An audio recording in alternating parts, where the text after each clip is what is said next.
Good Saturday morning. I'm doing this super duper late.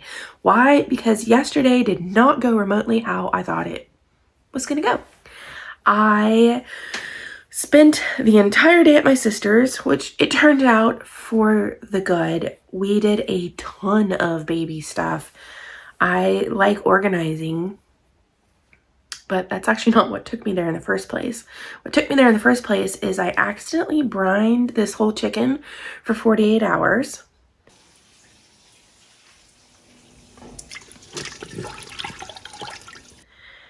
And I finally got it out of the brine, and I'm like, you know what? My brother-in-law has this rotisserie attachment on his grill. Let's do it. So that took me down there, and then of course, once I get on one thing, I get stuck on another.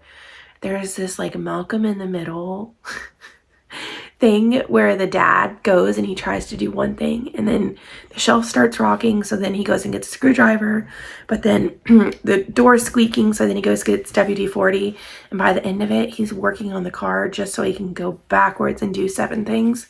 That was me. I helped with all the baby stuff. It was actually really good. I got all the baby clothes washed and hung, and the baby room organized and everything put together, and all the technology and stuff put on the wall. It was a lot of fun, and I think it helped her a lot, which is good because she's only got like 5-6 weeks left till the baby's due to get all of that done. I am feeling much better, if you can't tell. This is day 4 of being back on my full dose of my antidepressants. My anxiety is like almost non-existent at this point. The depression just doesn't even feel like it exists right now. It's a big difference. When I look back, I really, ADHD brain, Amanda. To everybody who that mirror bothered, look what I did. I replaced it with a beautiful picture. You can't even see the bottom of it, but the mirror is gone. What else? Oh, what we were talking about. It is so much better. So much better. And when I look back of when I started carnivore, I realized I was taking a full dose. We got home late.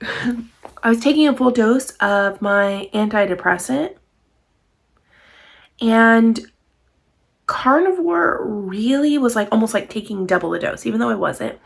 I just felt better. The anxiety was so much better. All of that. And now I look back, and I started around 8-ish months, somewhere in there, 7 months mark, starting to try to wean down my antidepressant. And that is when I noticed, looking back, the creep of the increase in anxiety and stuff and the depression. Just very subtle. So subtle I didn't even notice it. Anywho, I am doing much better. Much, much better.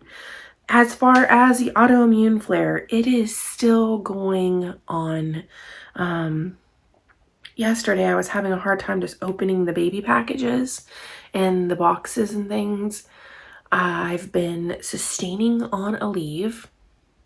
No judgment, y'all. Like, yes, I know it's not the greatest for me, but it's what gets me through these. I've been sustaining on a leave, and I've doubled. I shouldn't say double, but I went back to my full dose of the hydroxychloroquine temporarily. There's no withdrawal symptoms for changing that up and down, but I've gone back to a double dose of that until this is dealt with. I mean, the thing with autoimmune flares is they can last a short period, they can last a long period, and once they're up and running, it's however it's going to play out. And just ensuring that I am eating well. Ensure that I'm eating well and following carnivore. I have still been using my LMNT pretty much daily. I haven't been able to do a lot of exercise because of the autoimmune flare-up, mold, all that fun stuff you probably already know about. But what I've been doing with it is using it like a pixie stick. I kind of like doing it like that the times that I forget my salt rock when we're out and about. I use LMNT because it's got sodium, magnesium, and potassium in it. It helps with headaches, cramps, fatigue, muscle aches, and those kinds of things. And for me, because I'm so sensitive, especially the autoimmune flare-up, I like using the raw and the other flavors because it doesn't have any crap in it. Right now, LMNT's offering a 8-pack sample pack free with any purchase. You just need to go to drinklmnt.com/carnivorous me. That's DRINKLMNT.com/carnivorous me. Is the best thing I can do. We still have been doing our morning mile. I am making sure that I'm getting at least that in. Plus, they love it. And I got a doggy stroller. Let me show you. All right, we're doing our now 2-mile morning walk.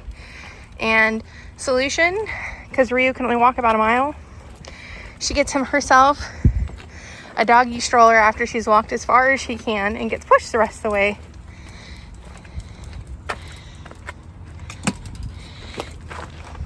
She's a good girl.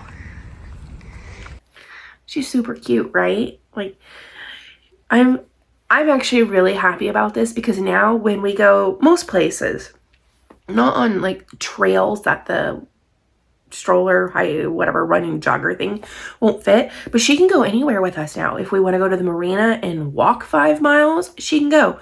She can walk as far as she can. When she starts limping, stick her booty in the cart. And I still sometimes pull her back out and let her walk a little bit more intermittently. But now she doesn't have to be the alpha that was left home. And I think it's made her much happier. It's made me, it's like warmed my heart. It's the same thing with Rosie. Like, I can't fix what's going on with her neck. We do the chiropractor a few times a month. And that does help. It just is what it is. But it does make me super happy. What else has been going on? Just trying to work and do stuff and things. And we are still waiting on the money that got sent to the wrong account from one of our business partners. We're still in limbo about that. I really am hoping that that gets resolved, but I've just kind of let Scott handle it. Because my bulldozer tactics I know are not a good thing to work with people on.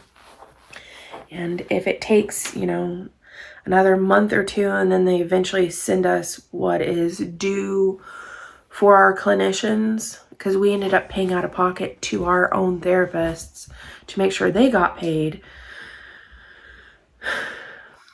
Yeah, so that's like the big up in the air thing that's going on. And don't forget, we are doing the meetup on September 23rd. We're going to do Lake Padden, walking, biking if you want to bring your bike. We're going to swimming, paddleboarding. I've got tubes and everything we're going to bring. And then afterwards, we're going to go to this amazing barbecue joint afterwards. It is the best barbecue I've found up here, which is saying a lot because the food up here, like a lot of the restaurants, please nobody take offense if you live up here and you love it, but there's only a small handful of restaurants up here that are actually decent or good. It's probably a good thing for me because I like eating out and I shouldn't eat out. And we really don't eat out anymore. My one conversation, like serious conversation I wanted to have for today real quick was, if you are taking an antidepressant, please be very careful of why you're coming off of it and how you do. And I honestly, if you can find a psychiatrist that will do it with you, I think it's a lot better than just a regular PCP. They just don't have the full understanding of how it goes. But the big thing that as I've sat and realized and thought on it, I let myself be subtly influenced by other people's opinions that I needed to get off of it. And that's actually not the way to go. There are some people that I genuinely think are going to have to take it for the rest of their lives. And It is not a stain on our soul. It is not a flaw. It is not a kink in our armor if it's something that we have to do, if it makes life better for us. Don't feel pressured into doing it, because I did, and I didn't quite realize like that was a subtle pressure from behind about it. But if it makes life better, and the big thing for me is it makes it where I can get to being healthy, and maybe at some point, once I am healthy and physically doing a lot better, because no matter what, I still have that 100 pounds extra on me that still causes inflammation and issues for my body, then I can worry about maybe trying it again. But I've had a lot of people who have commented that want to get rid of all of their drugs. And after now going through this, I beg you, please, with your antidepressants and things like that, wait till you have been where you need to be, you've been settled, and you are well in a position to think about it versus feeling pressured. Because I have had probably thousands of comments of people telling me to get off antidepressants. And I know a lot of them are people just trying to be really helpful. However, we have no idea where someone else is mentally, and it's very dangerous. And I was very lucky to have Scott by my side in my really bad place, because honestly, if he hadn't, I wouldn't be sitting here right now. And so I say this with love and caring. Please, please, please worry about getting your health in order. Worry about getting, if you need to lose weight, getting that off your body to get the inflammation down, to get your blood sugars, if you're diabetic, whatever it is, worry about all of that stuff before you worry about getting off antidepressants. That's Amanda's preachiness for today. All right, I will see you guys tomorrow, 9 o'clock for our live. I appreciate you so very much. I hope you have a wonderful weekend, and I will talk to you guys soon. Bye.